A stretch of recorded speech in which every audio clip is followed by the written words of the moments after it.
আলমিনের কাছে লাখো কোটি শুকরিয়া জানাই যে আজকে দেশের জন্য, দেশের সার্বভৌমত্বের জন্য কথা বলার জন্য যে আজকে যে আয়োজন করা হয়েছে জাতীয় ঐক্য জোটের পক্ষ থেকে, এই যে দেশের পক্ষে কথা বলা, এটাই কিন্তু আপনার একটা ইবাদতের মতো গণ্য হবে। আপনি শুধু নামাজ পড়বেন, রোজা রাখবেন, এটা আপনার ইবাদত না। দেশের জন্য কথা বলা, দেশের সার্বভৌমত্ব কথা বলা, জনগণের জন্য কথা বলা, এটাও কিন্তু আপনার একটা ইবাদতের মধ্যে গণ্য হবে। সেই ক্ষেত্রে আমি জাতীয় ঐক্য জোটকে ধন্যবাদ জানাই যে তারা দেশের কথা বলার জন্য, জনগণের কথা বলার জন্য আজকের এই সমাবেশের আয়োজন করেছে। সেক্ষেত্রে আমরা যদি বিগত দিনগুলিতে দেখি, আমাদের মুসলমানরা কিন্তু এই উপমহাদেশ রাজত্ব করেছে। মুসলমানরা উপমহাদেশ, মোগলরা এই উপমহাদেশ রাজত্ব করেছে। মোগলদের কাছ থেকে কিছু মির্জাফরের কারণে এই যে ব্রিটিশদের হাতে শাসনকর চলে যায়। তখন আবার পুনরায় আবার মুসলমানদের কাছে নেতৃত্বে ভারত বাংলাদেশ স্বাধীনতা লাভ করে। বিগত দিনের অভিজ্ঞতা যদি আমরা দেখি, জনগণের ভাগ্যের কোনো পরিবর্তন হয় নাই। অনেক উত্থান, অনেক ঘটনা, অনেক পরিবর্তন হয়েছে, কিন্তু জনগণের যে পরিবর্তন, জনগণের আকাঙ্ক্ষা, জনগণের স্বাধীনতা, জনগণের চিন্তা ভাবনা, এইগুলির বাস্তবায়নের কোনো পরিবর্তন আমরা দেখতে পারিনি। কারণ কি? কারণ হলো সঠিক নেতৃত্ব না থাকা। যদি সঠিক নেতৃত্ব না থাকে, যোগ্য নেতৃত্ব না থাকে, সৎ নেতৃত্ব না থাকে, ইসলামী মনোভাবপূর্ণ নেতৃত্ব না থাকে, তাহলে জনগণের কোনো ভাগ্যের কোনো পরিবর্তন আমরা বিগত 200 বছর দেখি নাই।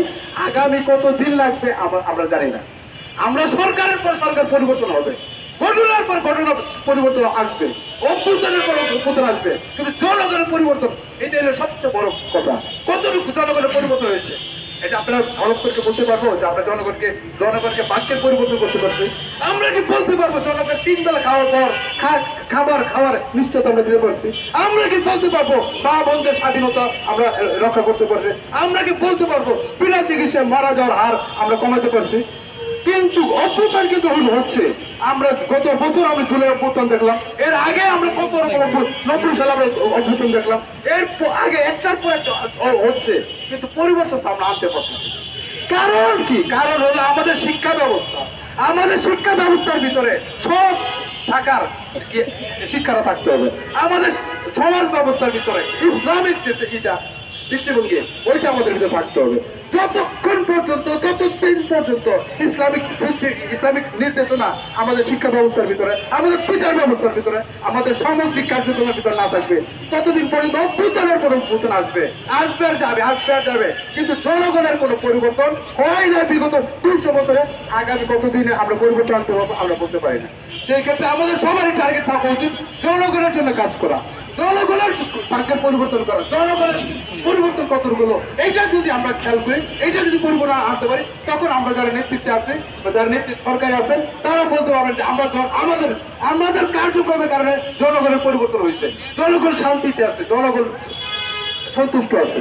এটাই এখন আমাদের বড় চ্যালেঞ্জ। সেই ক্ষেত্রে আমি বর্তমান সরকার যারা আছে তাদের আমরা বলবো, আপনারা সব সময় একটা জিনিস খেয়াল করবেন, জনগণ আপনাদের নেতৃত্বের কারণে, আপনাদের সরকার পরিচালনার কারণে জনগণকে ভালো অবস্থায় আছে কিনা। যদি আপনি মনে করেন ভালো অবস্থায় আছে, তাহলে আপনি মনে করবেন না আপনার সরকার পরিচালনা আপনাদের সঠিক পদ্ধতিতে আছে। আর আপনারা যদি মনে করেন জনগণ আপনার ভালো নাই, তখন আপনারা তো সরকার পরিচালনার দায়িত্বে আছেন, আপনারা অনেক কার্যক্রম করতেছেন, সকাল সন্ধ্যা রাত্র 24 ঘন্টা আপনার দায়িত্ব পালন করতেছেন, কি লাভ হইলো? জনগণকে কোনো পরিবর্তন আসে না। জনগণের কবে পরিবর্তন আসবে? আমরা জনগণের কাছে আমি পক্ষ থেকে আমি বলতে চাই, সরকারে যাই আছেন আমরা আপনাদের বিরোধী না, আমরা আপনার পক্ষে, আপনাদের পক্ষে, কিন্তু জনগণের পক্ষ নিতে গিয়ে যদি আপনাদের বিপক্ষ হতে হয়, আমরা তখন কিন্তু আপনাদের পক্ষে আমরা নিতে পারবো না। আমরা সবসময় জনগণের পক্ষে, আমি সবসময় ইসলামের পক্ষে, আমি সবসময় মেহনতি মানুষের পক্ষে। ওইয়া যদি সরকারের যদি কিছু করার থাকে আপনারা এটা বিবেচনা করবেন, জনগণ যাতে কোনো কষ্ট না থাকে, বাংলাদেশের কোনো মানুষ যাতে কোনো কষ্টের মধ্যে না থাকে, যদি থাকে এটা দায়িত্ব সম্পূর্ণ সরকার যারা দায়িত্বে থাকবে তারা। এই কথা বলে আমি সবাইকে ধন্যবাদ জানাই। আমি বক্তব্য শেষ করি। সবাইকে আসসালামু আলাইকুম ওয়া রাহমাতুল্লাহি ওয়া বারাকাতুহু।